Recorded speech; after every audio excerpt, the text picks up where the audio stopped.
1947 में करारदाद पेश की गई थी कश्मीर के तनाज़े के बारे में। क्या की गई थी? करारदाद पेश की गई थी कश्मीर के तनाज़े यूनाइटेड नेशंस में जो थी। हाँ जी। हाँ। तो उस पर क्या खासियत थी? इंडिया की कॉन्स्पायरेसी थी, क्या वजह थी कि उस पर अभी तक अमल दरामद नहीं हो सका, हालांकि बाद में मीटिंग्स वगैरह भी हुई हैं?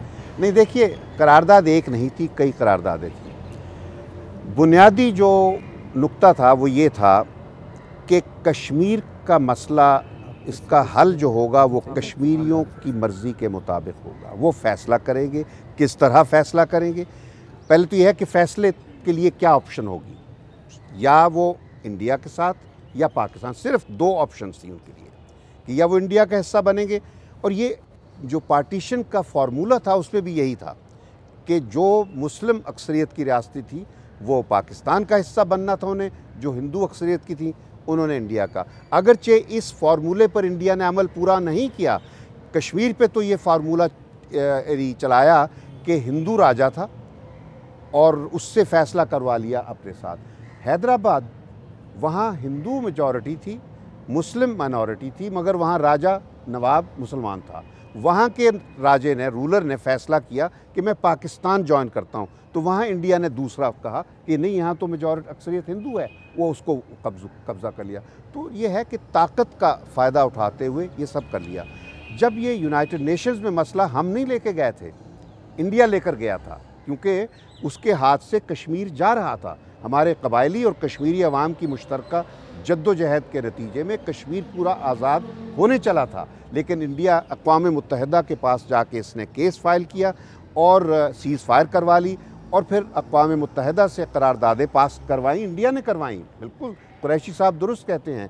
और उनका लुब्बे लुबाब ये था कि दो ऑप्शंस होंगी, या इंडिया या पाकिस्तान, और तरीक़ाकार ये होगा कश्मीरियों के ख्वाहिशात को जानने के लिए एक आज़ादाना, मुनसफ़ाना अक़वाम मुत्तहिदा की निगरानी में एक प्लेबिसेट होगी, राय शुमारी होगी, और उसमें जो फ़ैसला होगा वो सबको तस्लीम किया जाएगा, सबको तस्लीम करना होगा। ये दुरुस्त बात इन्होंने कहा कि वो प्लेबिसेट होने से पहले चंद यानी कंडीशंस थी और एनवायरनमेंट पैदा करना था। वो ये था कि दोनों तरफ से फ़ौजों को, यानी एक तरफ पीछे विदड्रॉ करना था दोनों तरफ से, मगर इंडिया ने विदड्रॉ करने से इनकार कर दिया, ये कह के कि जी ये तो पाकिस्तान की फ़ौजें अंदर आई हुई हैं, पहले ये विदड्रॉ करें। तो इसी झगड़े पर आगे पेशरफ्त ना हो सकी और वो प्लेबिसेट ना हुई। लेकिन 50 की दहाई में कम से कम उन करारदादों की बुनियाद पर कोशिशें हुई सिफारती सतह पर। सर ओवन डिक्सन थे जो अक़वाम मुत्तहिदा के नुमाइंदे थे कश्मीर पर, उन्होंने कोशिश की, लेकिन पेशरफ्त ना हो सकी इंडिया की हठ धर्मी की वजह से। उसके बाद फिर लियाकत नेहरू के ज़माने में बातचीत होती रही, कोई फ़ैसला ना हुआ। भुट्टो स्वर्ण सिंह टॉक्स हुई, कोई फ़ैसला ना हुआ। फिर उसके बाद 90 की दहाई में कश्मीर के मसले को एक आलमी सतह पर एक और डायमेंशन मिल गई। ये जो हबीब साहब ने अभी जिक्र किया था कि 90 की जो आज़ादी की तहरीक शुरू हुई थी, इंडिजिनस फ्रीडम स्ट्रगल, उसकी वजह से इस मसले को एक बहुत अहम डायमेंशन मिल गई थी दुनिया में आलमी सतह पर, और उसके नतीजे में दुनिया ने तस्लीम करना शुरू किया कि इस मसले का हल तलाश करना होगा। हामिद सईद साहब से क्वेश्चन है जी।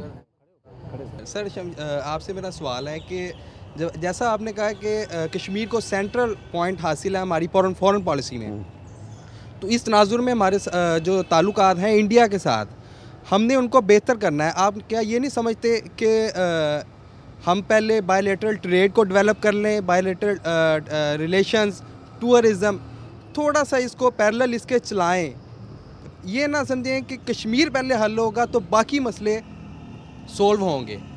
आप इस पे क्या कमेंट करते हैं? इस सवाल का जवाब शमशाद साहब से ज़रूर लेंगे, लेकिन अभी वक्त हो गया एक ब्रेक का। ब्रेक के बाद दोबारा आपकी खिदमत में हाजिर होते हैं। आप देखते रहिए बदलता पाकिस्तान।